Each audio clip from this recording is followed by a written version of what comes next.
Pode soltar aí, Giovanni, por favor.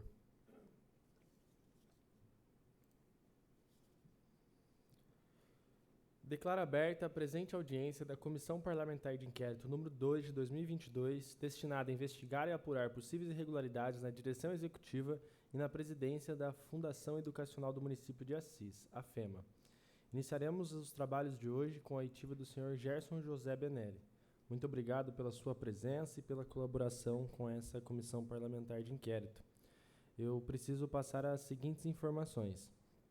Conforme o artigo 342 do Código Penal, advertimos que a testemunha deve se comprometer em dizer a verdade, podendo responder pelo crime de falso testemunho, cuja pena é reclusão de 2 a 4 anos e multa. Informamos ainda que o depoimento da testemunha constará de gravação de áudio e vídeo nas formas dos artigos 215 e 405, parágrafo 1º e 475, todos do Código de Processo Penal, combinados com o artigo 3º, caput da Lei 1579 de 1952. E, estando todos de acordo, dispensaremos a sua transcrição. Nessa comissão, a gente vem adotando a prática de, no início das oitivas, dar um prazo para que a testemunha se manifeste, faça um contexto da sua participação na FEMA. Então, a gente passa a palavra para você fazer as considerações que acha convenientes e necessárias. Com a palavra, a testemunha Gerson Benelli. Pois não, presidente. Bom dia a todos. Cumprimento a mesa diretora dos trabalhos, as pessoas e vereadores aqui presentes. O meu nome é Gerson José Benelli, sou advogado aqui em Assis há 35 anos. Tenho meu escritório profissional na rua Humberto de Campos, 365. Estou na FEMA desde 2000, portanto há 22 anos. Sou professor de Direito Civil, no 2º e 3º ano, e fui coordenador do curso de Direito durante 10 anos, de 2008 a 2018. A partir daí, no dia 21 de agosto de 2018, assumi a direção acadêmica da FEMA através de um mandato eletivo, cuja eleição transcorreu lá pela comunidade acadêmica. Então, nesses últimos anos, estou lá na direção da FEMA. O meu mandato termina amanhã, é o meu último dia como diretor acadêmico da FEMA. Estou à disposição desta comissão. A minha vida sempre foi pautada pelo respeito, pela ética, pelos princípios de caráter, tanto profissional quanto pessoal, e estou à disposição aqui para colaborar no que for necessário com esta comissão. Muito obrigado, Gerson. O pessoal da TV Câmara pediu para você falar um pouco ainda mais perto, que esse microfone ele é bem sensível. Não. Tranquilo.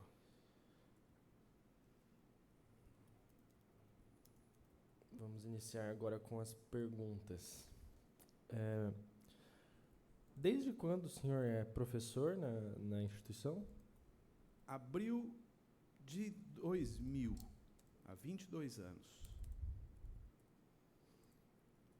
E quais são suas atividades na FEMA? Hoje eu sou diretor acadêmico, não é? Como eu disse, amanhã eu termino o meu mandato e, concomitantemente, exerço o cargo de professor de Direito Civil no 2º e no 3º ano. Direito Civil, você ministra mais alguma disciplina além dessa? Não, atualmente não.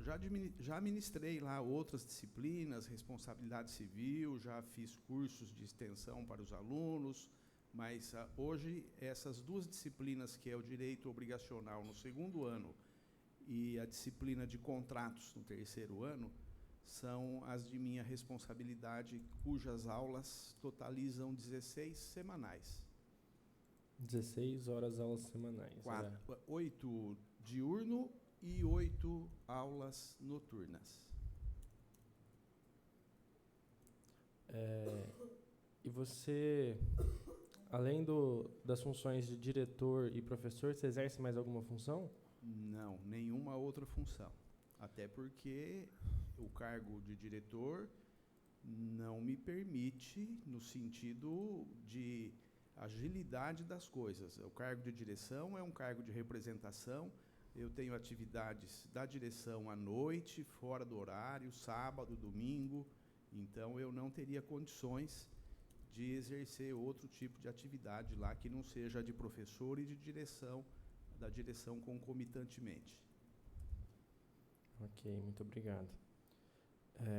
Ô Gerson, eu queria que você explicasse, por favor, como é que funciona o sistema de atribuição de aulas. Esse é um Perfeitamente. questionamento que a gente tem aqui na Perfeito. CPI e queria entender melhor. Eu tenho acompanhado, tenho ouvido e assistido alguns depoimentos e tenho percebido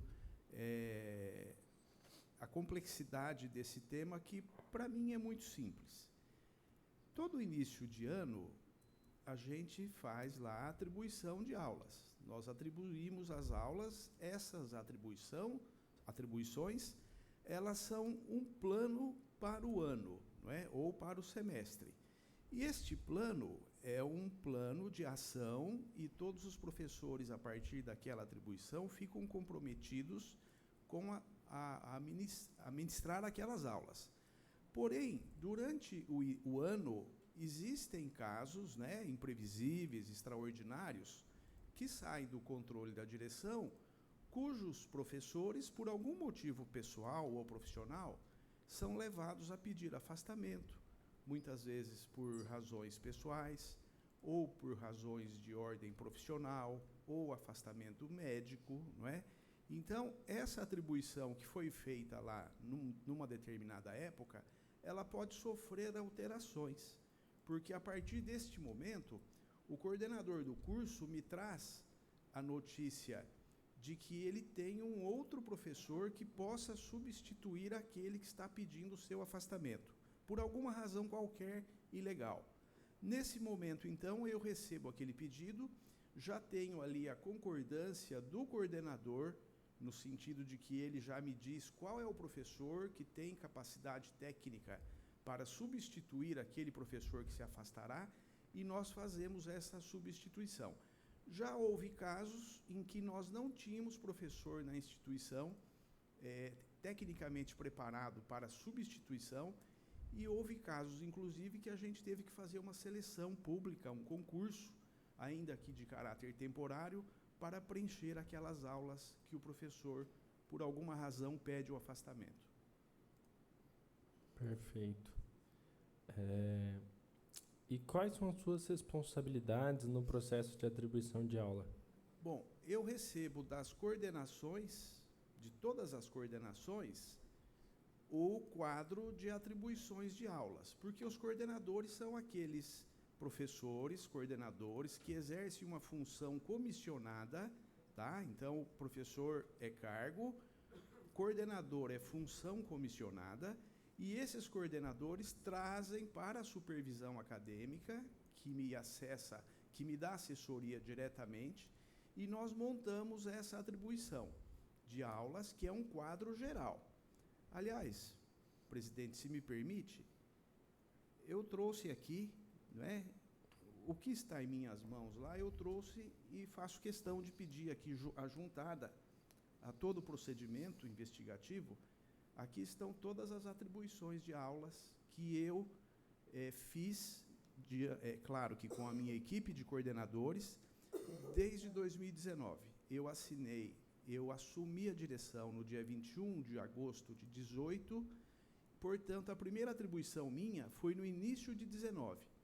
Então, aqui nós temos as atribuições de lá para cá, todas elas, inclusive com as movimentações de afastamentos, que foram solicitadas por ECOM e que a gente defere nesses termos, como eu já relatei.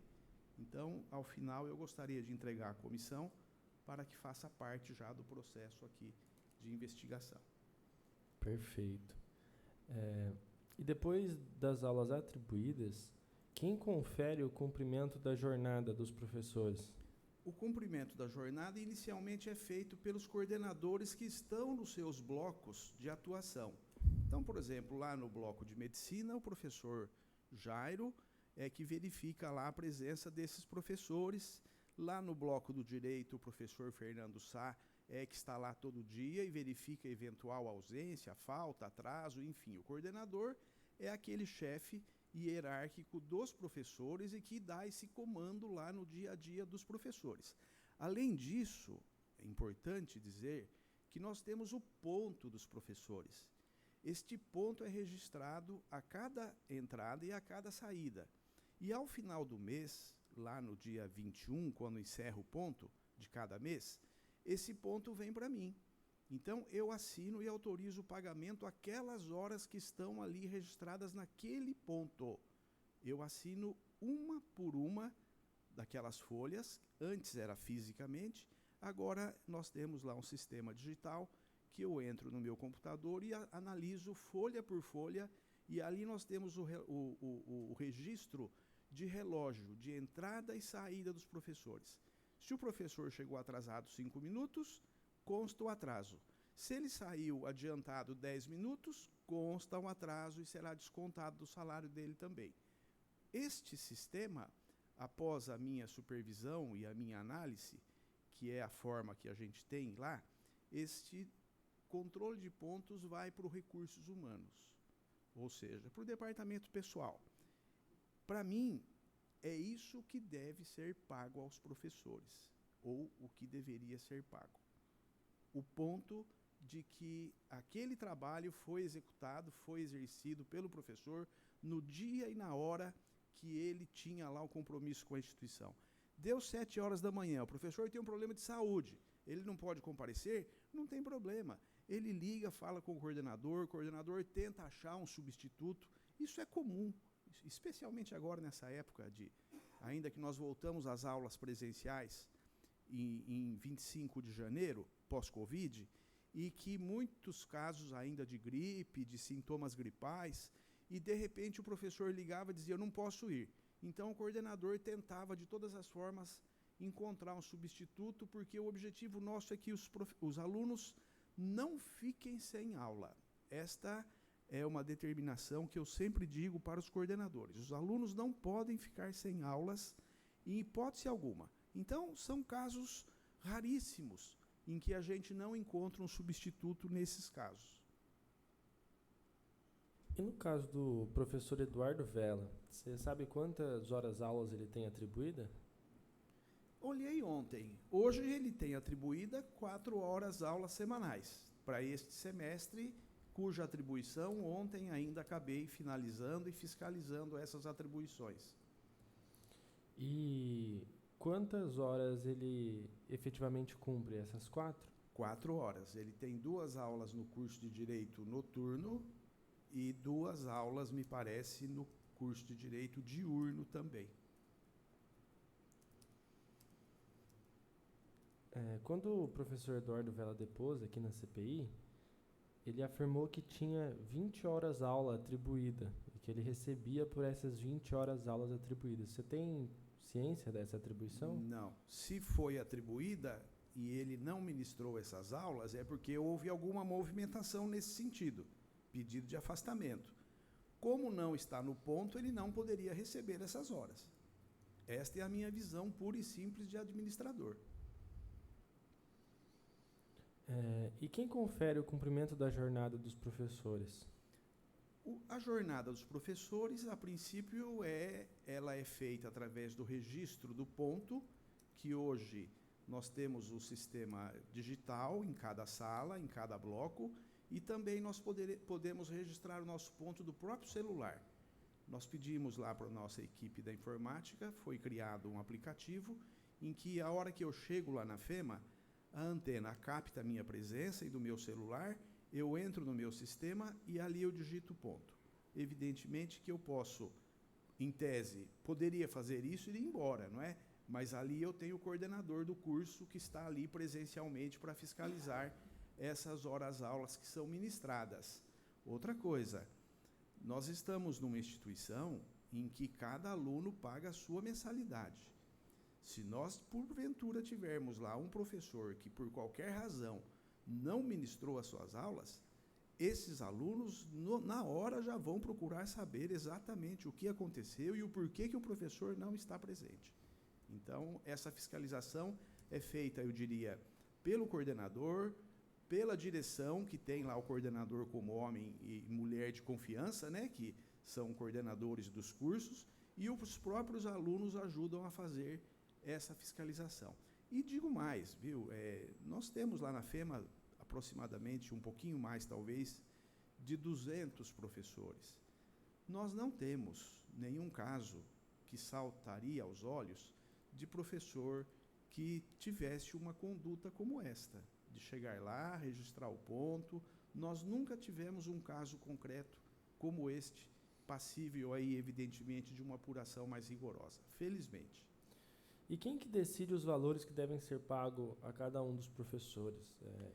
A conta é feita pelo IMESA ou pela direção executiva? Não, o IMESA não tem mão para isto. O IMESA precisa da compra de uma caneta, eu peço autorização. O IMESA precisa de um lápis, eu peço autorização. O IMESA não tem prerrogativa e competência para lidar com nenhum centavo das verbas e da receita da FEMA. Esta verba de pagamento dos professores, ela é fixada lá pelo Conselho de Curadores, reajustada anualmente, e isto é feito lá pelo setor de departamento pessoal, de acordo com essa tabela. Então, por exemplo, o professor especialista recebe X, o professor mestre Y, o professor doutor recebe Z, e assim sucessivamente. Tivemos agora, no final, apenas para complementar, nós tínhamos um plano de carreira lá que estava engavetado, eu diria, há mais de 18 anos, e era um sonho dos professores ter esse plano de carreira. E nós tínhamos um projeto, infelizmente eu não vou conseguir tocar, não é? De transformação da FEMA em centro universitário. Um dos requisitos para a transformação da FEMA em centro universitário é que os professores tenham um plano de carreira. E neste período que nós estivemos lá na direção, nós, com uma equipe formada, não é, conseguimos estabelecer os critérios para esse plano de carreira, e ele foi aprovado depois de 17, 18 anos, né, ele foi aprovado em agosto do ano passado, em que os professores têm lá, evidentemente, a possibilidade de atingirem, né, de acordo com a sua titulação, de atingirem um salário próximo àquele que é o do doutor ou do mestre, conforme o caso. Então, esse plano de carreira foi estudado, foi discutido com os alunos, foi discutido muito com a mantenedora, não é? Com o presidente, o diretor executivo, e este plano foi aprovado, e depois foi levado ao Conselho de Curadores, que aprovou também, e este plano entrou em vigor agora em março de 2022, juntamente com o dissídio nosso. Quando o professor, coordenador da medicina, Jairo Reis, esteve aqui, ele se referiu a um plano de carreira especial para os professores da medicina, e disse que esse plano de carreira foi feito por ele, em coparticipação do diretor executivo, e que isso teria sido feito em 2016. O senhor tem ciência desse plano de carreira? Desconheço. Para mim, esse plano não existe formalmente. Como a gente é da área jurídica, para mim só existe aquilo que é legal, formal e aprovado pelo Conselho. Eu desconheço esse plano. E o senhor, tendo em vista que fez parte da elaboração desse plano de carreira, que foi aprovado agora, no final do ano passado, né? Isso. Que começou a valer a partir desse ano, a base de cálculo da remuneração dos professores da medicina é a mesma de professores de outros cursos? É a mesma. Esse plano de carreira que nós aprovamos nunca foi, em nenhum momento se pensou em fazer diferenciação de hora-aula. Nós temos um problema, evidentemente, né, que é a questão da isonomia, da igualdade de salário para as mesmas pessoas exercendo as mesmas funções. Ao meu ver, nós não poderíamos ter ali, a não ser que fosse criado legalmente um plano diferente, mas neste plano de carreira que nós criamos, ajudamos a criar e foi aprovado agora, este plano não faz diferenciação, como não poderia fazê-lo, entre professores de curso A, B ou C. A remuneração é exatamente a mesma para todos. E tendo em vista que o senhor participou da elaboração do plano de carreira e conhece, eu queria fazer mais uma pergunta. Eu queria entender como é possível, tendo em vista a mesma quantidade de horas-aulas atribuídas e efetivamente ministradas, um professor especialista da medicina ganhar mais do que um professor doutor de outro curso. Isso está previsto no plano de carreira? Você pode explicar como que isso acontece? Presidente, eu desconheço o motivo desta ocorrência. Para mim, a matemática é simples, é x vezes a, e eu tenho um total de horas-aulas a ser paga para o professor. Se tem alguém aí, se há algum professor numa categoria que ganha mais do que o outro, ministrando o mesmo número de aulas, há alguma ocorrência e que eu não posso lhe explicar, não sei dizer, porque o IMESA, presidente, ele não tem mão para isto. O IMESA não sabe, por exemplo, eu não sei exatamente quanto um professor ganha por mês. Depois que o ponto passa pelo IMESA, eu assino o ponto, ele vai lá para os recursos humanos, eu não sei dizer quanto o professor recebeu naquele mês. Olha a que ponto nós chegamos. Por exemplo, eu tenho que ir lá, por algum motivo, substituir um professor coordenador de um curso. Evidentemente, eu vou chamar para uma conversa o professor que pode exercer aquele cargo de coordenador, aquela função de coordenador, e eu tenho que ter uma conversa, e eu tenho que dizer para ele, olha, você pode assumir a coordenação do curso A, B ou C? Posso. A primeira pergunta que se faz é o seguinte, qual é a remuneração? Não é? As pessoas querem saber porque estão lá trabalhando e merecem ser remuneradas. E nesses casos, quando isso acontece, eu tenho que me dirigir ao departamento de recursos lá humanos, ao departamento pessoal, e perguntar qual é o valor hoje de remuneração para o coordenador do curso X. Aí o funcionário lá responsável me informa, por exemplo, eu tenho aqui, né, uma anotação com o salário dos coordenadores. E este salário aqui, nesse momento eu sento lá com o coordenador do curso, que eu estou propondo a ele assumir esta nova função, e digo para ele, a remuneração como coordenador é X reais. Porque eu não tenho, não vem para mim, no meu sistema, nenhum tipo de informação com relação a salários. Eu não sei quanto ganha o professor A, B, C ou D, e nem quantas horas ele realmente teve lá computadas no seu Lerite. Para mim, aquilo que saiu do ponto foi lá para o departamento e é aquilo que deve ser pago. Se tem algum pagamento diferente, eu não tenho condições de opinar. Eu queria entender melhor essa questão da coordenação. A coordenação é uma função gratificada, correto? Uma função correto? gratificada. E existe uma base de cálculo para essa função gratificada? Ou seja, todos os coordenadores recebem o mesmo valor nominal ou a função gratificada de coordenador é calculada em cima do salário base? Como é que funciona esse cálculo? Funciona da seguinte forma, presidente. Quando eu estava lá no curso de Direito, e o curso de Direito nós tínhamos 200 e poucos alunos, em 5, 6 anos nós chegamos a ter lá 1.100 alunos apenas no curso de Direito. Então, nós levamos a presidência da FEMA, na época o presidente era o senhor Hélio Paiva Matos, uma reivindicação de que fosse mudada a remuneração dos coordenadores por número de alunos. Porque é diferente você ter 50 alunos e ter 500, 1.000. O curso de Direito chegou a ter, na mesma época, 1.154 alunos, lá no bloco 10. Então foi feita uma tabela em que atingia, na época, até 600 alunos apenas por curso, e depois disso não tinha mais acréscimo. Então começa lá para o curso que tem de 0 a 50, o coordenador recebe, por exemplo, hoje, olha, R$ 2.702.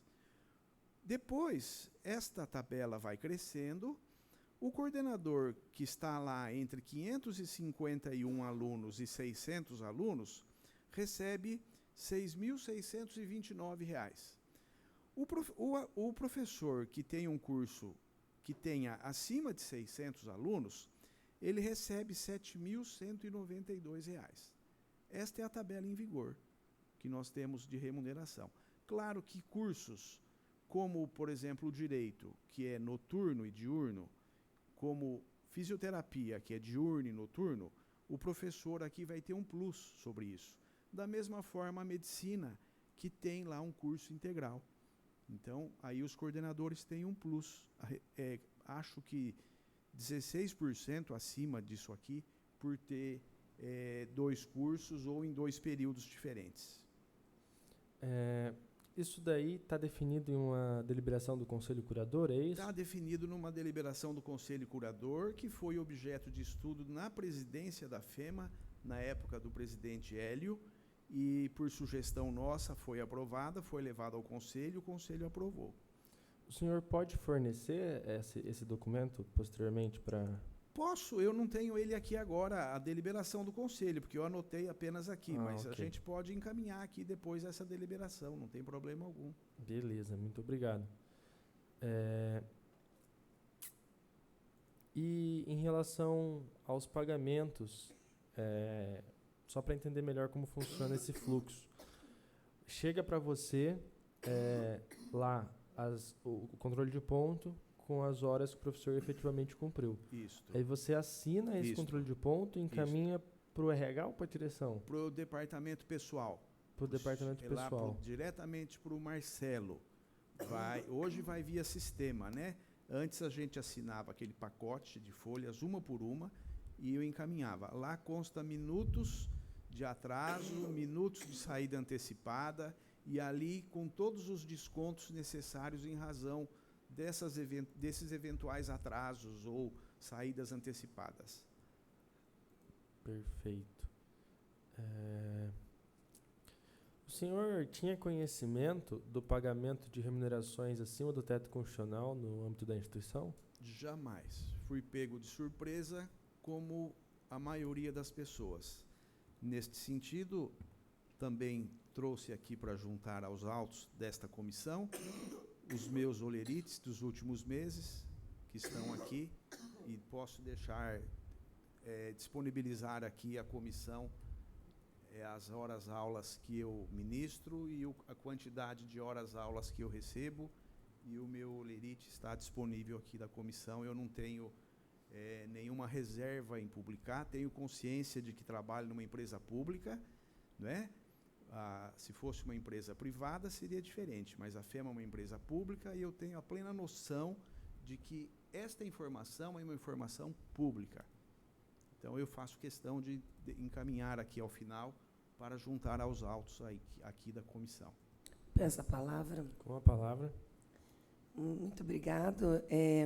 Diante dessa fala, eu queria saber qual que é a remuneração que o senhor colocou no começo, que dá 16 aulas, né? Isso. 16 horas aula. Qual o valor por hora? E qual que é a remuneração pela direção? Pois não. Olha, as 16 horas aulas aqui, elas contemplam ao final do mês 36 horas de aula diurno e 36 horas de aula noturnas. Aí tem os acréscimos, adicional noturno, gratificação de ensino superior. Eu tenho aqui orientação de TCC, que são R$ 358 também, que são aqui incluídas. Tem aqui o descanso semanal remunerado, que se soma, são reflexos. Hora atividade do ensino superior. Enfim, essas 16 horas aulas mensais, eu recebo no final do mês líquidos R$ 5.274. Todo mês aqui, com uma pequena diferença. Às vezes um mês tem 2, 3 aulas a mais ou a menos, então em torno de 5.000. Olha aqui, tem um mês aqui com 6.059, outro mês com 6.200, outro com 5.900 e assim vai, tá bom? E pela direção? Pela direção eu recebo o valor fixado pelo Conselho de Curadores. Foi feito lá em 2019, foi feita uma atualização e a partir daquele momento foi fixada a remuneração para o diretor executivo e para o diretor do IMESA, o mesmo valor, exatamente a mesma quantia para as duas direções. E hoje eu recebo líquido R$ 15.000 pela direção do IMESA. O senhor, várias pessoas que vieram falaram dessas complementações, né? Quais são os valores que são recebidos pelos professores, além dessas aulas, como o senhor já colocou, né? Para receber os projetos, as orientações, os TCCs, os PICs, como que são fixados? Porque todos vieram, falaram que tem essa complementação através disso.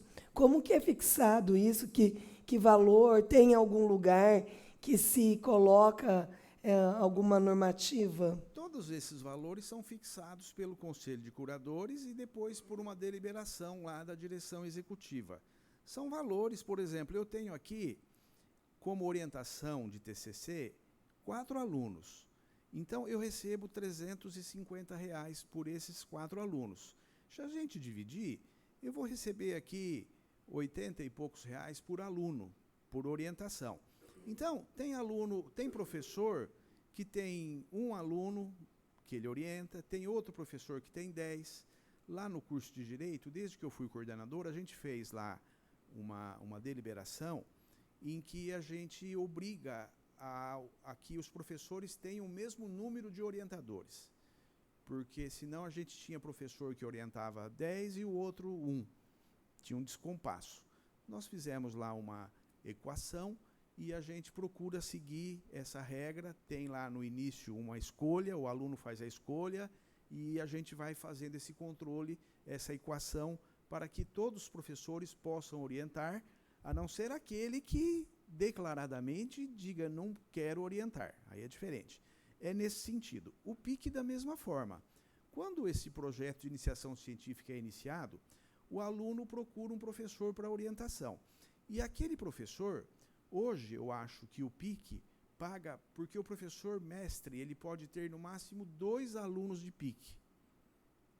O professor doutor me parece que 3, é o número máximo. E eu acho que hoje o valor de PIC, o professor recebe em torno de R$ 200, mas este valor vem no holerite do professor. Deve estar discriminado aqui, viu, vereador? Olha, nós temos aqui as discriminações. Se eu tivesse estes anos, eu não orientei PIC, por absoluta falta de tempo. Então, não tenho PIC aqui. Se tivesse, estaria aqui também, nessas verbas aqui, porque o nosso holerite ele é muito bem discriminado, como deve ser realmente. Entendi. E como os projetos são aprovados? Como que eles são remunerados? Qual que é o critério de avaliação e nomentização deles? Quem que avalia esses projetos? E como que se verifica a eficácia desses projetos? A vereadora se refere a projetos de cursos novos, esses projetos todos, ou quais projetos exatamente? Todos, né? Todos, porque, no sentido assim, tem que os adicionais Sim. vêm através dos projetos, né? Isso. Quais são os projetos que são mesmo oficiais? Quais são eles que são oficiais? Olha, nós temos diversos projetos que a gente encaminha lá. Por exemplo, nós temos um agora, que é o chamado projeto Fema Alegria, em que nós temos um grupo de alunos e professores que visitarão hospitais, visitarão asilos, casas de saúde, para fazer um entretenimento com os internados. Então, é um projeto que nós denominamos de Fema Alegria. Para esse projeto, nós temos lá o professor que deu início, que fez o projeto, nós encaminhamos. E esse projeto, por exemplo, que tem lá a professora Bia, o professor Osmar, eu faço ali no IMES uma portaria mandando pagar para eles lá coisa pequena, por exemplo, 10 horas mês. Coisa que é coisa simples. Tem outro projeto lá que era o projeto Rondon, por exemplo. Tem lá uma outra equipe que trabalha nesse projeto também. Cada professor recebia lá 10, 15 horas mês para trabalhar nesse projeto e vem no holerite aqui também discriminado. Tá? O FEMA Cidadania é um projeto de extensão que nós temos e que quando nós começamos o FEMA Cidadania, todo mundo aceitou fazer esse projeto do FEMA Cidadania de forma voluntária. Então, os professores, cientes de que a gente precisava fazer a FEMA crescer, aparecer na cidade, na região, nós todos deliberamos que esse projeto seria um projeto de voluntariado, de alunos, professores. Os alunos a gente atribui atividade complementar para esses alunos. Os professores participam do FEMA Cidadania sem nenhum custo. A FEMA não paga nenhum centavo para os professores participarem. Então, lá no FEMA Cidadania, eu monto lá, por exemplo, vai a professora coordenadora de fisioterapia com os alunos dela, atende lá a população, orienta, vai a professora de coordenadora do curso de enfermagem, faz a mesma coisa, vai o professor coordenador do curso de direito, atende a população daquele bairro com consultas jurídicas junto com os alunos e ninguém recebe nenhum centavo por isso. Mas existe aqueles projetos que são remunerados, né? Porque aqui nós ouvimos vários profissionais falando que recebe por projetos que são adicionados e até, como o senhor colocou, tem no próprio Olerite Vem. Como que é feito? O senhor está colocando que o professor monta o projeto em cima de uma demanda. E como que é feita essa aprovação? Como se é feito essa remuneração? Esses projetos que eu comentei são lá do IMESA, eu cuido lá. Outros projetos, a FEMA talvez tenha, a instituição, que é tocado lá pela direção executiva.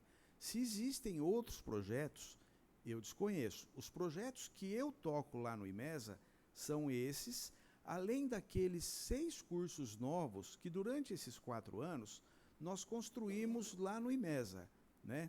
Então nós construímos lá o curso de engenharia civil e esse projeto foi terceirizado. Nós pagamos para um profissional externo fazer. Ninguém da FEMA recebeu ou deveria receber nenhum centavo. O projeto do curso de arquitetura e urbanismo, a professora Aline Anhezin também é uma professora doutora, terceirizada. Gerson, só pedir para falar mais perto do microfone de pois novo, não. que é bem pois sensível. Não. Pode continuar. A professora Aline Anhezin fez esse projeto, ela também é terceirizada, foi remunerada para tal. Nenhum professor da FEMA recebeu nenhum centavo por esse projeto também do curso de arquitetura e urbanismo. Terceiro projeto que eu toquei lá nesse período, educação física. Nós contratamos também um profissional externo, porque nós imaginamos que ali nós não tínhamos ninguém que pudesse desenvolver esse projeto. Contratamos e pagamos este profissional externo. Esses 3 projetos, a engenharia civil já está instalada, a arquitetura e urbanismo instala no início do ano, já está aprovado, educação física também, provavelmente no início do ano, tenha condições de ser instalado. Outros 3, que são agronomia, é um curso novo também que já mandei para o Conselho Estadual de Educação. Nós contratamos o Dr. Ricardo Cantac, externo também, a pedido do IMESA, a mantenedora autoriza a contratação e ele recebe por esse trabalho. Nenhum professor da FEMA recebeu nenhum centavo por esse projeto. O curso de agronegócio é um curso novo, agroindústria é um curso novo que está sendo elaborado pela professora Mari Leiva, que é coordenadora da Química, de forma voluntária. Não estamos pagando nenhum centavo para a professora. O último curso, que é de pedagogia 100% EAD, foi desenvolvido pela professora Estela Mares, que é a nossa coordenadora lá do núcleo de EAD. Esse curso de pedagogia 100% EAD também foi desenvolvido de forma voluntária pela professora e ela não recebeu nenhum centavo por isso. Esses são os projetos que o IMESA toca. Desconheço outros projetos, né, que se possa ter, que se possa dizer, que se possa alegar, e a minha atuação nesses projetos é a coordenação como diretor. Então eu recebo essas pessoas, sempre converso, e a gente vai encaminhando. Um projeto desse, às vezes, demora 1 ano para ficar pronto. E eu, como diretor, também nunca recebi nenhum centavo por isso, porque eu tenho plena consciência, vereadora, de que este trabalho meu, evidentemente, é natural que esteja aqui dentro das minhas atribuições como diretor. Além essas pessoas que o senhor colocou, que não são professores, mas que são remunerados, além do senhor, a diretoria executiva também avalia e remunera esses profissionais por projetos?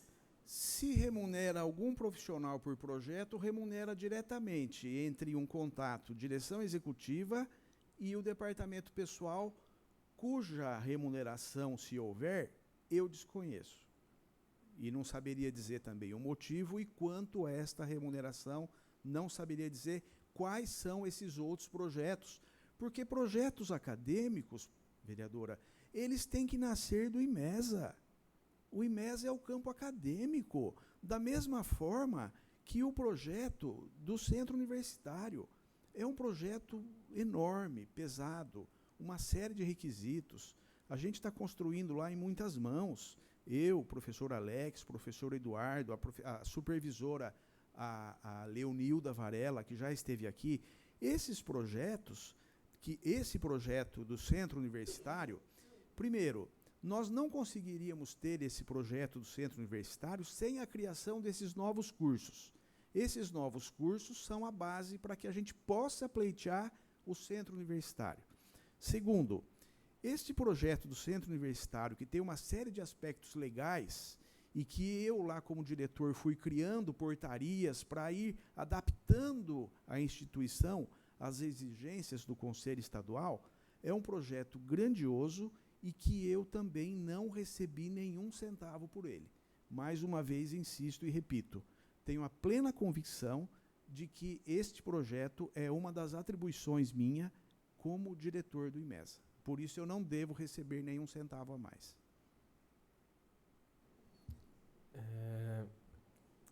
Eu queria entender, continuar nessa questão dos projetos, acho que a pergunta da vereadora foi bem pertinente. Todos os projetos precisam passar pelo IMESA? Você tem conhecimento de algum projeto que não passou, não teve a sua anuência como diretor do IMESA? Desconheço. Analisando aqui a ficha financeira de pagamento do professor e diretor executivo Eduardo Vela, tem algumas coisas aqui que eu gostaria que, se você puder, esclarecer. Por exemplo, aparece aqui no código 164, projeto de extensão. E em janeiro de 2022, somente em projeto de extensão, o professor Eduardo Vela recebeu R$ 3.492. O senhor tem conhecimento de algum projeto de extensão em que o senhor Eduardo Vela participe? Não tenho, presidente. Os projetos de extensão que nós temos lá e que é público e notório, de conhecimento de todos, são esses que eu relatei, não é?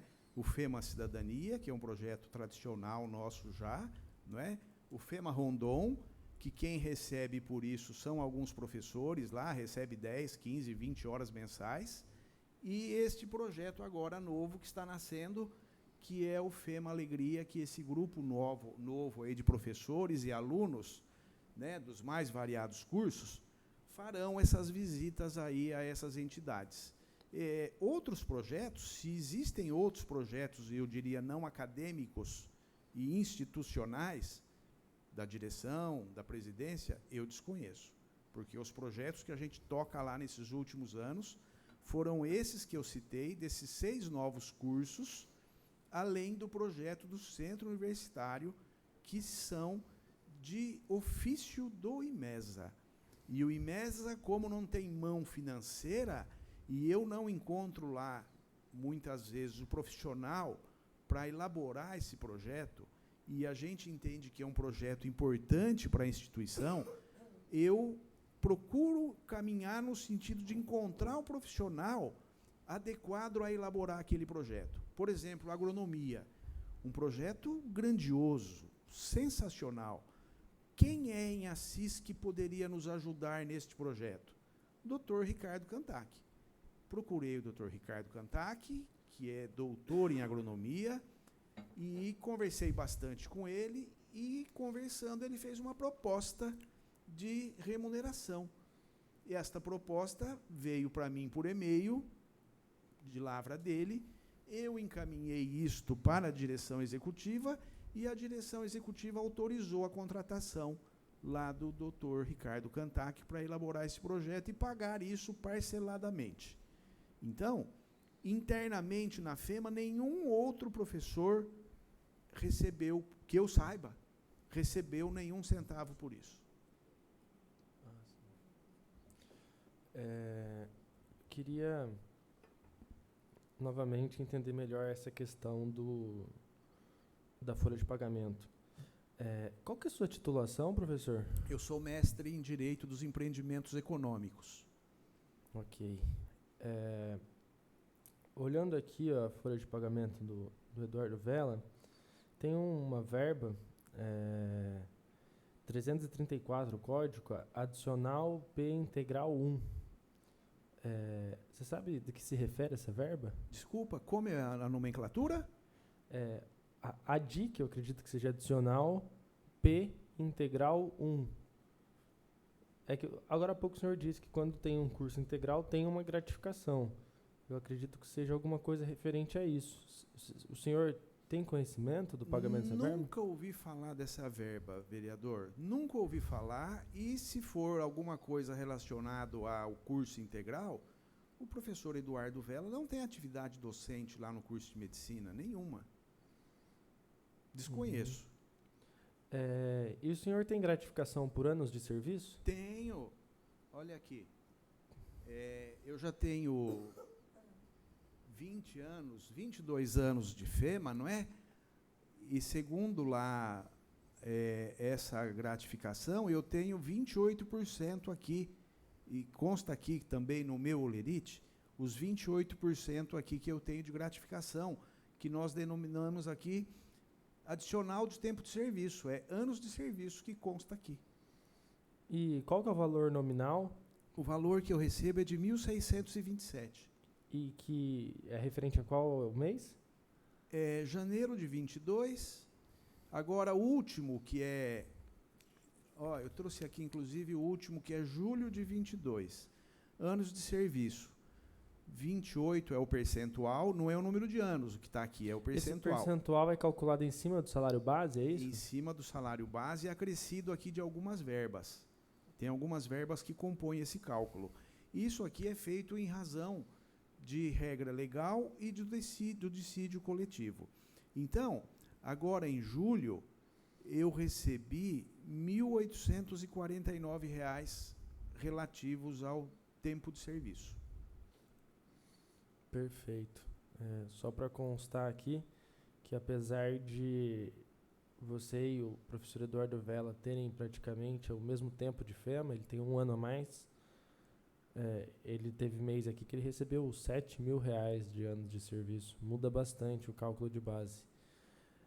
Agora eu queria me debruçar melhor sobre essa questão dos super salários, que são os salários pagos acima do teto constitucional do prefeito. O senhor já disse que não tinha conhecimento. Eu queria saber se o senhor tem conhecimento, se existe alguma decisão judicial que permita a FEMA pagar essas remunerações acima do teto. Presidente, a gente que está na área da educação, especialmente pela formação jurídica, a gente acompanha essas questões e eu sei da existência lá no STF de uma ação, não é, em que as universidades a Unicamp, a USP e a Unesp, protocolaram um pedido lá, né, e esse pedido foi deferido liminarmente, não é, de que os professores poderiam receber acima do teto constitucional. Isto se deu lá num dado momento, repercutiu bastante entre as instituições, e eu sei que a FEMA fez um pedido lá, e a FEMA foi aceita como amicus curiae. A FEMA não é parte desta ação.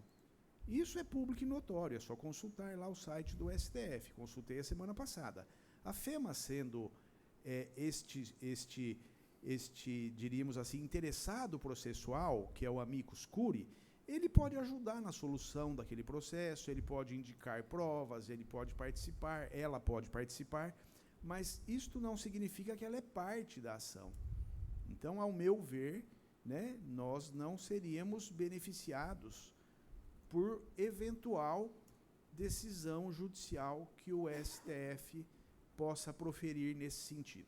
Aliás, pelos salários que nós vimos divulgados, né, e contrapondo aí a semana passada os ministros do STF discutindo lá um reajuste escalonado para chegar a R$46 mil, tem um descompasso, né, que para mim é incompreensível. Sobre o professor, coordenador da medicina, Jairo Reis, sim. Quantos concursos ele prestou? Quantos vínculos ele tem com a FEMA? O professor Jairo Reis, ele prestou, salvo engano, um concurso e ele tem, evidentemente, lá a gratificação como coordenador do curso de medicina. É um curso muito pesado, o professor Jairo é um excelente profissional, ele trabalha bastante, ele chega muito cedo na FEMA, é um dos últimos a sair, a gente lá na direção vê isso, ele é muito comprometido e ele, então, tem um concurso que ele foi aprovado e ele depois tem lá, quando eu assumi a direção do IMESA, ele já era o coordenador da medicina, ele já tinha sido nomeado anteriormente e, evidentemente, permaneceu, porque ele é um profissional do mais alto gabarito. Perfeito. Além da função de coordenador, o senhor tem ciência se ele desempenha a função de professor também? Não. O professor Jairo recebe as aulas lá que estão na planilha, mas ele não tem sala de aula. A atribuição de aulas não significa apenas sala de aula. A atribuição de aula significa atividade docente. Então, ele tem 60 horas e essas 60 horas são de atividade docente e ele não ministra aula para os alunos. Por que o professor Jairo Reis aparece com 2 matrículas na folha de pagamento da FEMA? Não tenho a menor ideia, vereador. Não tenho a menor ideia. Esse tipo de decisão ou diríamos assim, de gestão, né, o porquê disso, é lá da direção executiva, eu desconheço. Eu tenho 2 matrículas porque uma é de professor e uma é de diretor, né? Então, a gente sabe que ali são campos diferentes, até porque o meu cargo de diretor, ele é por mandato, amanhã termina, então, mas o do professor Jairo eu desconheço o motivo. Beleza. Beleza? Quem nomeou o Jairo para a função de coordenador? Na época, o diretor acadêmico era o professor Eduardo Vela. Ele acumulava as 2 funções, de diretor executivo e diretor acadêmico.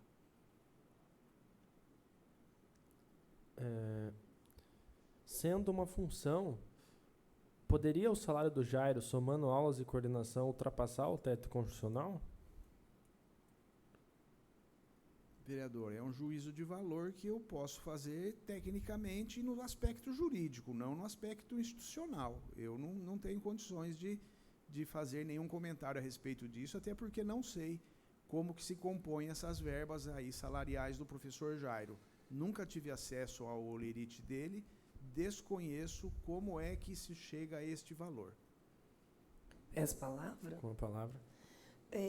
Falando em horas, aulas, né? Quantas horas, aulas, no máximo, um professor na FEMA pode conseguir dar, tanto diurno como noturno? Ou tem alguma especificação estabelecida para o direito, fixada tantas aulas? Como que se organiza? A rigor, o professor ele pode ministrar aulas, não há nenhum impedimento, nos 3 turnos, de manhã, tarde e noite. Não há casos. Não há, né? Até porque sempre foi lá uma ideia de que a gente pudesse trazer um número maior de professores para que os alunos tivessem acesso a diferentes professores e a diferentes saberes, né? Então, por exemplo, eu quando assumi a coordenação do curso de Direito, nós tínhamos lá professor de uma disciplina que o professor ia do 2º ao 5º ano com aquela disciplina. Imediatamente eu tomei lá algumas providências para que isso fosse dividido. né? Não, é no sentido assim, carga máxima mesmo. Sim. Existe uma legislação de professor que um professor não pode passar de 64 horas aulas semana, certo? Quanto que um professor na FEMA pode, é a carga máxima que ele poderia estar trabalhando? Eu penso que 60 horas semanais é a carga máxima. 60 semanais. Qualquer curso Qualquer curso. teria condições de dar 60 horas. Isso, qualquer curso. Com relação ao professor Jairo Reis, quem fez a atribuição de aulas dele? Desde que ele assumiu a coordenação, essas atribuições são feitas anualmente, né, da mesma forma e no mesmo sentido. E essas atribuições continuam sendo feitas porque lá, por exemplo, no IMESA, eu tenho plena convicção de que essas horas, que é atividade docente e não são de sala de aula, compõem a remuneração dele como coordenador. Então, se você multiplicar 60 horas semanais pelo valor do professor doutor, você atingiria aí um salário que o coordenador de medicina devesse receber, ou deveria receber. É nesse sentido que a gente faz. Mas quem assina essa atribuição é a direção do IMESA, certo? A direção do IMESA. E quem fiscaliza a jornada de trabalho do professor Jairo Reis? Diretamente seria um cargo do diretor do IMESA. Então, eu digo assim, esses cargos de coordenadores, todos eles, a gente não tem aquela fiscalização de olhar direto, porque é impossível, não é? Mas a gente sabe que ele está lá todo dia, desde de manhã até a noite, e no nosso dia a dia, a gente se encontra. A gente se encontra com essas pessoas lá, com o professor Jairo, que está sempre lá desempenhando as atividades dele. E o senhor Jairo Reis tem controle de ponto? Não, para essas 60 horas não tem controle de ponto. Como nenhum coordenador tem, viu, vereador? Nenhum coordenador tem controle de ponto. É um cargo de confiança mesmo, né? Perfeito. E o senhor Jairo Reis não ministra nenhuma aula em sala de aula, né? Não, sala de aula não. E o senhor tem ciência se ele recebe por essas horas-aula? O vereador se refere a 60 horas aulas? Isso. E recebe. E o senhor autoriza o pagamento dessas aulas? Autorizo porque são aulas de atividade docente, não salas de aula, não sala de aula, não é? Então, as horas, elas se compõem de atividade docente ou sala de aula. E o professor Jairo tem atividade docente lá o dia todo, atendendo alunos, atendendo professores, família, pais e mães de alunos. E o dia a dia dele é muito cheio, inclusive. E o senhor tem ciência de algum outro docente da FEMA que recebe por horas-aulas não efetivamente ministradas em sala de aula? Sim, nós temos outros professores lá que têm atividades laboratoriais que recebem também sem estarem em sala de aula. Nós temos lá no curso de Direito professores do Núcleo de Prática Jurídica, nós temos professores lá ligados ao laboratório de fisioterapia, nós temos professores ligados ao laboratório de enfermagem, todos recebem horas-aula que são atividades docentes fora da sala de aula. Inúmeros, viu? Posso nominar aqui alguns, inclusive.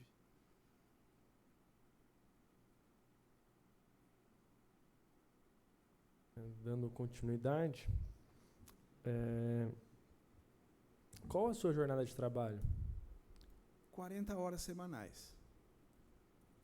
Como diretor? Como diretor. E como professor? 16 horas semanais.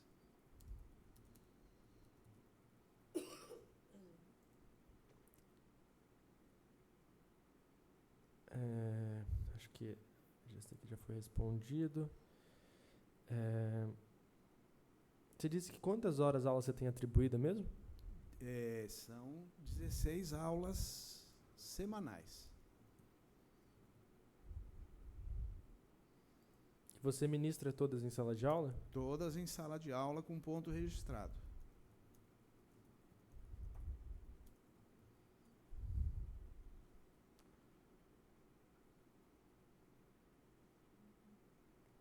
senhor esteve afastado de suas funções, algumas das suas aulas como professor recentemente? Sim, no primeiro semestre me afastei de 12 horas aulas semanais, em face da autorização da Lei Complementar 64/90, foi autorizado pela direção executiva em razão da eleição e como era cargo de mandato eletivo, não é? Então, esta deliberação, esta autorização foi concedida para o afastamento dessas horas-aulas. E como que é o procedimento para pedir o afastamento? Nesse caso, eu fiz um ECOM, né, à direção executiva, e a direção executiva autorizou esse afastamento.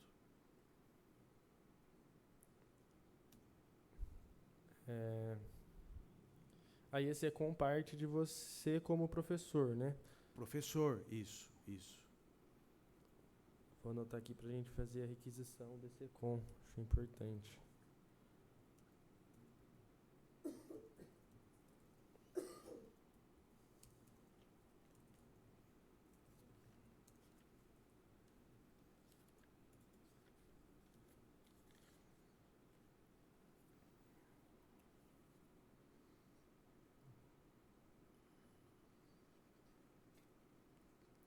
O seu afastamento foi autorizado pelo diretor executivo? Foi. Não precisa pedir o ECOM, viu, presidente? Eu trouxe aqui.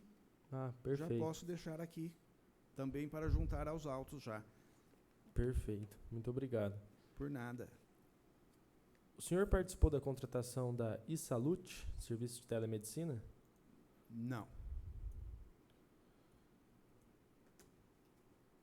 O senhor foi consultado pela diretoria executiva sobre essa empresa? Nunca ouvi falar dessa empresa. Tomei conhecimento, né, depois de que os fatos se tornaram públicos, e academicamente esta empresa não tem nenhuma serventia lá para os nossos alunos no UPA.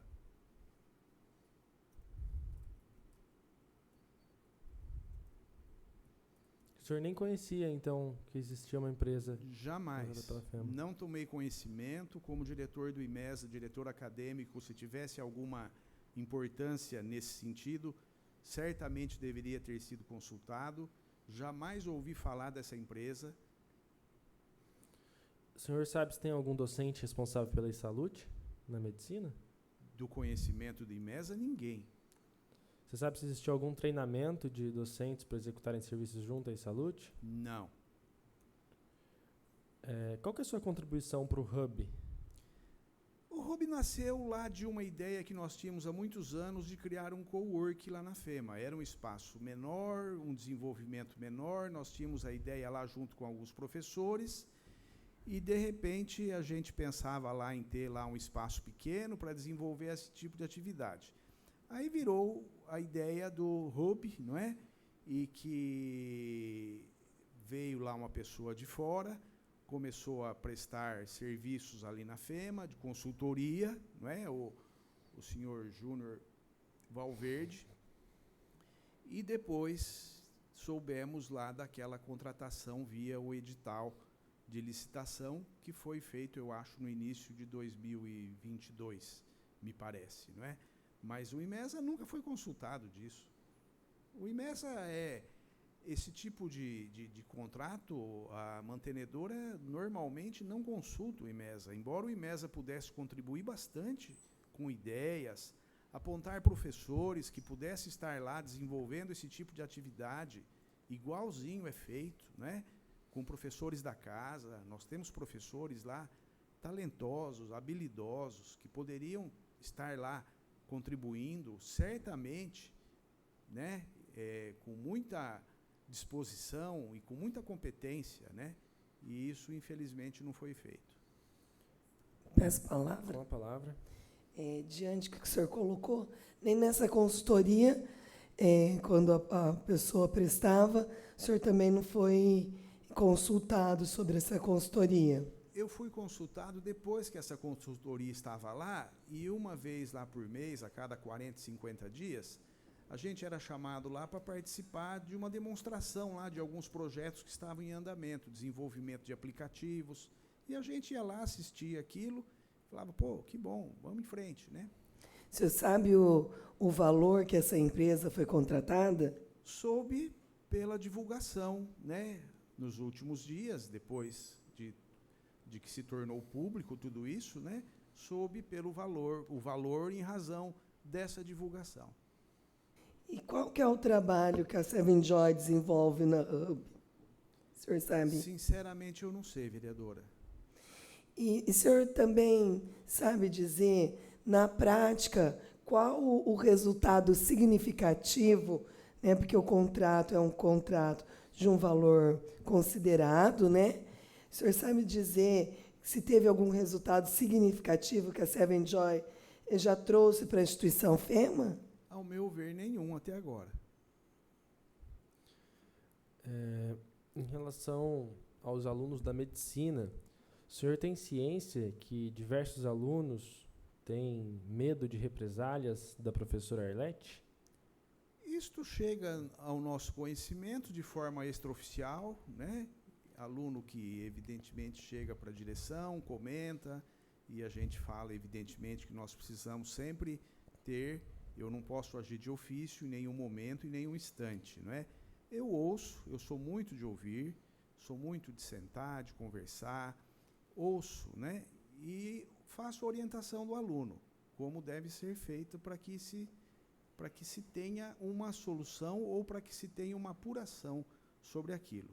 Mas os alunos relutam, então sempre silenciam, talvez em razão mesmo dessa conduta, né? A gente não sabe. E algum membro do Diretório Acadêmico da Medicina, o DAMA, já o procurou para reclamar ou solicitar providência em relação aos possíveis abusos cometidos por essa docente? Já. Da mesma forma que orientei-os, não é, a tomarem as providências devidas. Como eu digo, nós não podemos agir de ofício e isso também não foi feito. Mais cedo eu perguntei se o senhor conhecia os projetos de extensão da FEMA, você enumerou alguns. Você poderia citar de novo, só para eu anotar aqui? Claro, olha, nós temos lá a extensão que é o FEMA Cidadania, um projeto espetacular, maravilhoso, de voluntariado de alunos e professores. Este talvez seja o projeto mais significativo para todos nós, que a gente vai nos bairros, atende a população carente. É um projeto que eu, que sou ligado a entidades também aqui em Assis, né, de organismos sociais, e sempre participei desse tipo de atividade, tenho muito carinho pelo FEMA Cidadania, em razão da forma como ele foi projetado. Este é um deles. O outro é o FEMA Rondon, também, que está lá há muito tempo na FEMA. Agora, com a pandemia, houve a paralisação, porque o FEMA Rondon depende de muitos encontros de pessoas, presencial. Então, agora, talvez a gente retome esse processo do FEMA Rondon. E o terceiro, agora que nós estamos iniciando com professores aí novos para esse projeto, que é o FEMA Alegria, não é? Que é um grupo de pessoas que visitará aí hospitais, casas de saúde, né? Procurando trazer um pouco de amenidades às pessoas que estão lá internas. E o pagamento de verbas referente a esses projetos de extensão precisam da sua autorização como diretor de mesa? O diretor do IMES autoriza. Como eu disse, lá no projeto Rondon, nós temos lá 5, 6 professores, que cada um recebe lá 10, 15 horas mensais por essas atividades. No FEMA Alegria também, no mesmo sentido. E o FEMA Cidadania sempre teve esse caráter de voluntariado, de professores e alunos. Nunca ninguém recebeu por nenhum centavo por isso. E, evidentemente, esses projetos são realizados aos sábados, não é? E a gente sempre fica muito feliz de ver lá as pessoas reunidas em sábados, muitas vezes com chuva, com frio, mas estão lá fazendo o bem ao próximo. Então, nenhum professor ligado ao FEMA Cidadania recebeu recurso referente a esse projeto? Que eu saiba, não. Okay. Da direção do IMESA, não. E houve algum projeto do FEMA Cidadania ligado à teologia? Teologia? Isso. Professor, vereador, eu nunca ouvi falar. E já houve a contratação de alguma empresa por parte do FEMA Cidadania? O senhor tem ciência? Jamais. Nós temos lá mão de obra de sobra. As pessoas lá da agência de publicidade, todo mundo, o setor de eventos, os professores. Quando nós temos o FEMA Cidadania, todo mundo agarra para fazer bem feito esse projeto. A gente passa, às vezes, o sábado inteirinho nos bairros, não é? Desenvolvendo o projeto. Nunca ouvi falar da contratação de qualquer empresa para desenvolver, até porque nós temos mão de obra qualificada lá, não teria razão de contratar alguém, ao meu ver, né? Eu não sou o gestor da mantenedora, mas, ao meu ver, nós teríamos lá gente qualificada para fazer isso, como vem fazendo muito bem feito já há anos. Por que a empresa do padre Fernando Francisco foi contratada no valor de R$ 16.200 para prestar serviço no FEMA Cidadania? No que consistiram esses serviços? Desculpa, vereador, eu não ouvi o nome certo da empresa? Isso, é uma empresa que está no nome do padre Fernando Francisco. Consta aqui no portal da transparência que ela foi contratada por dispensa de licitação no valor de R$ 16.200. O senhor tem conhecimento dessa contratação? Vereador, para mim, eu desconheço o padre, desconheço a empresa e desconheço os motivos pelos quais essa empresa foi contratada.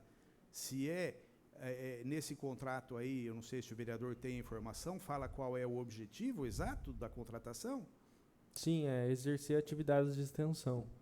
Extensão é do IMESA. O IMESA não tem conhecimento disso. Aliás, extensão está no regimento do IMESA, é atribuição nossa. Eu desconheço o motivo pelos quais esta empresa tenha sido contratada. Nunca ouvi falar. Perfeito. O senhor tem algum filho ou dependente que recebe bolsa na Fundação Educacional do município de Assis? Tenho meu filho mais velho, Pedro Henrique, que faz jus à bolsa. Ele ingressou lá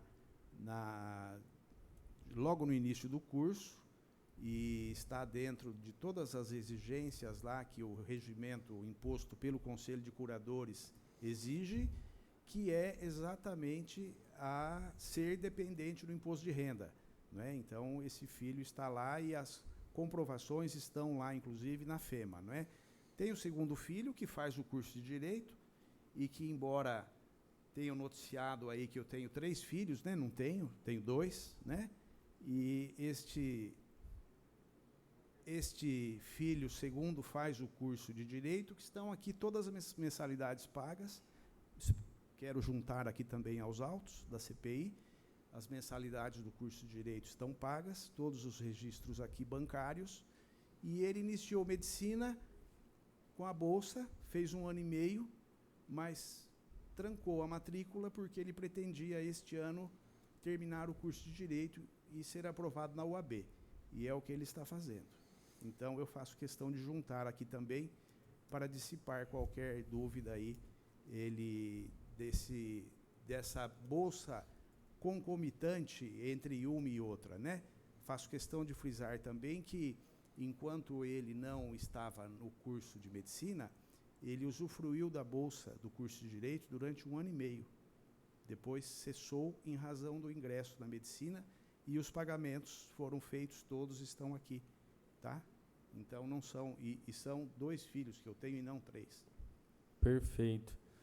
O senhor tem conhecimento da deliberação do Conselho Curador que regulamenta a concessão de bolsas? Claro, todos têm, todos nós temos. Esta foi uma conquista. Eu era conselheiro na época, lutei muito por essa conquista, um benefício social, um benefício trabalhista para todos os funcionários da FEMA. Nós estávamos naquele momento, vereador, rompendo com o nosso sindicato e nós construímos estes benefícios, que eram os benefícios que estavam lá previstos já no dissídio coletivo com o sindicato.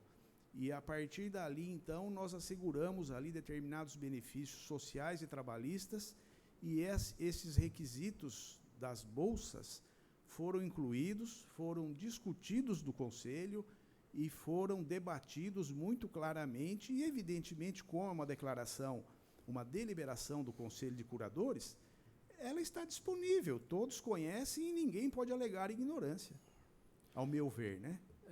Os seus filhos constavam como dependentes na sua declaração do imposto de renda na oportunidade da solicitação da Bolsa? Opa, claro, essa prova é uma prova material que eu já entreguei, inclusive, lá para a instituição. Então você apresentou a sua declaração do imposto de renda? Não tem a menor dúvida, estão todas disponíveis. Se quiser, também faço juntar aqui nesta casa. Perfeito. Mais alguma ponderação? Não havendo mais perguntas à testemunha, declaro encerrada a presente oitiva. Muito obrigado pela colaboração do diretor do IMESA. Por enquanto é só.